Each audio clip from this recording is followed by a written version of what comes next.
Bobby Lee has been working overtime and doing a lot of different podcasts, which I think it's great. I used to dislike his self-sabotage and limited belief by not doing an hour special and whatever. But it seems like now he's going full throttle and focusing on his career.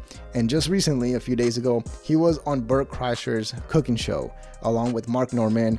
And funny enough, they were talking about Bobby Lee potentially being on Joe Rogan's podcast. Bobby Lee was saying that he wanted to, and then Mark Norman completely knocked it out the park with the funniest joke ever. I mean, when was the last time you did Rogan? Oh. Okay. What? 12 years ago. Wow. For real? Yeah. I want to do it. It's just I don't know how. What do you mean? Like I don't know who to call or you know what I mean. Call Joe.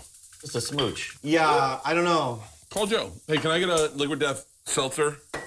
I want to use it for like a real important thing. Like if I have something really big to promote and I'm really, you know what I mean. I bet Schaub could get you in. All right.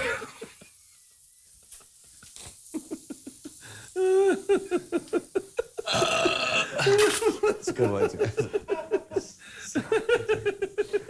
Bobby's new movie. It's okay. It's about a boy. It's okay. All right. It's okay. At the end of the day, they are all friends, and they perfectly know that they can monetize and get more clicks, more views by, taking some shots at Brendan Schaub. Bobby especially knows this because he has been doing that with his own breakup. Literally everywhere he goes in every single podcast, he brings it up. In fact, right before this clip that I played, Bobby Lee was actually talking about how hard it was being single, how hard it was being on those dating apps and whatever. So at this point, it's no surprise that people bring him up and talk about him, make fun of him on their shows, whatever. But this specific situation I just thought was very, very funny. And then Mark Norman also made a joke about Ari Shaffir, which was hilarious. I was like, I know, but when you do that to someone, that's with my mantra of the thing that I say to myself all the time. And now I'm forced to say it to you. And so now it's like, but I've stood up for myself at times. Is he allowed back in this house? No. Okay. He's not on next week and have Kobe beef. That's so good. That's such a good joke. That's a great way to end this episode, ladies and gentlemen. That's a really good job. Mark Norman, Bobby Lee, thank you guys. Thank you. And that leads us to this. Bert was telling Bobby how he felt for him, how he could relate to the situation because of an incident that he had in the past with Ari Shaffir drugging him. If you guys don't remember, a while back, Ari Shaffir was doing a podcast over at Bert's house, slipped something in his drink, drugged Bert Kreischer without him knowing, and then a few moments later, an hour later, told him about it. Bert did not handle it very well. He was panicking, told his wife. They didn't handle it very well, and that whole situation caused their relationship to take a big hit. Essentially, Ari was not allowed to go back to the house with Bert, and his family and kids, according to Bert Kreischer, were not really too happy with Ari. Did not like him anymore.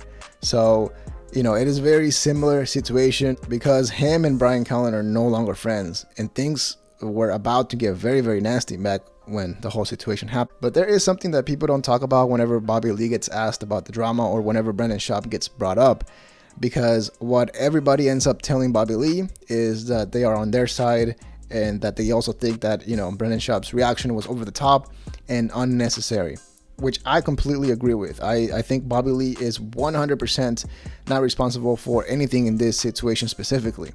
However, they always talk about how, addressing the situation, they always talk about how Bobby Lee doesn't own a computer. He doesn't know how to use a computer and that he answers his phone on the iPad. So therefore, Brendan Schaub's accusations about him or, somebody being behind the subreddit, they can't be true. It's impossible. And Delia goes, you don't even know how to... You don't own a computer. He answers the phone with his iPad. He goes, you don't know how to get on your email. And he was laughing. I go, I know. In fact, I've had calls from everybody, right? However, Khalyla definitely knows how to use a computer. And I've heard on past podcasts, a Tiger Belly podcast, I've heard Bobby Lee talking about how tech savvy Khalyla is. So she clearly knows how this whole situation works on the back end. But she can find anybody. Really? No. I don't. If She's not going to do it. She's not going to do it. I'm just letting you know that if you want somebody found, anyone on the internet, she's the one. Wait. You're a professional. I've seen that would boggle my how you find this person? No, I'm just. What? Well, you gave away my. I'm an undercover sleuth. I am. Are you really? Right. But only if I really want to know certain information. Like if somebody has hurt Bobby, I'll find ways. Right. Now, the reason I say that is because imagine if somehow Khalyla actually did have something to do with the subreddit. And somehow Brendan Schaub had some proof of that. If it was true, wouldn't they be justified? Wouldn't Brian Callen and Schaub be justified to act and respond the way they did?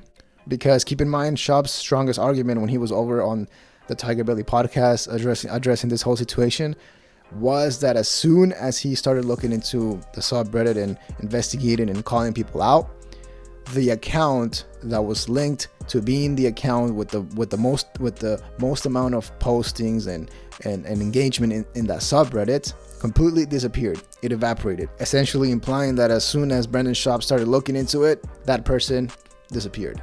Listen, at this point, there is no more evidence of what Brendan Schaub was accusing the Tiger Belly crew of. However, what we do know is that whatever evidence Brendan Schaub did have, they believed it. Even Theo Von told Bobby Lee to his face that whatever thing that they had going on, they actually believed it. They actually believed that somebody from Tiger Belly has something to do with the hate and the subreddit that essentially just harasses and hates on Brendan Schaub daily. Be adamant about it, and they had a lot of feelings behind it. Well, they believed it. I don't think. I think these kind of maybe still do. I don't know. I don't think they was making it up. you think you think they still believe it? I don't know. I feel like they still believe it. Bert and I haven't really spoken about it much. Yeah, I try not to talk about it either. But I don't know. But I thought the whole thing was just. Now, I've mentioned this before, but there seems to be a clear understanding among Tiger Belly fans and haters that it looks like somebody from the Tiger Belly crew definitely has some type of influence, control, or access to that Tiger Belly subreddit. Because whenever a fan or someone in that subreddit makes a negative comment or gives criticism about Khalyla, that post gets nuked immediately. It immediately gets removed, and if that person continues to comment negatively about Khalyla or complain about her, they just get completely blocked, no questions asked. But any similar comments or hate towards somebody else like Bobby Lee just remains up, which is a bit weird. Now, keep in mind the subreddits are not related or not supposed to be related or have any type of contact with the people that the subreddit is about or the show that the subreddit is about. It's simply supposed to be a forum made by fans and moderated by fans themselves. It just seems like those moderators are heavily focused in censoring anything remotely bad about Khalyla, but leaving everything else up. It's very fun and easy to trash Brendan Schaub, and I have a theory about why a lot of people are doing it now. And this is why I believe that.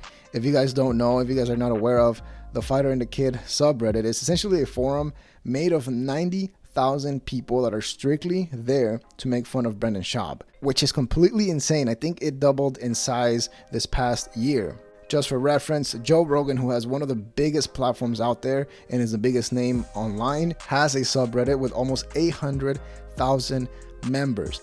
And that's the biggest name out there, okay? Brendan Schaub, or the Fighter and the Kid, has a subreddit with almost 100,000 people that are mostly there to make fun of you. So if you can successfully trash Brendan Schaub, you have a potential huge market that you can win over and make a lot of those people your fans. And if you made it this far, don't forget to like the video, leave a comment below, and subscribe to the channel. And you can also check out the new merch that we have at comedyenforcement.com. But that is all we got for today. See ya.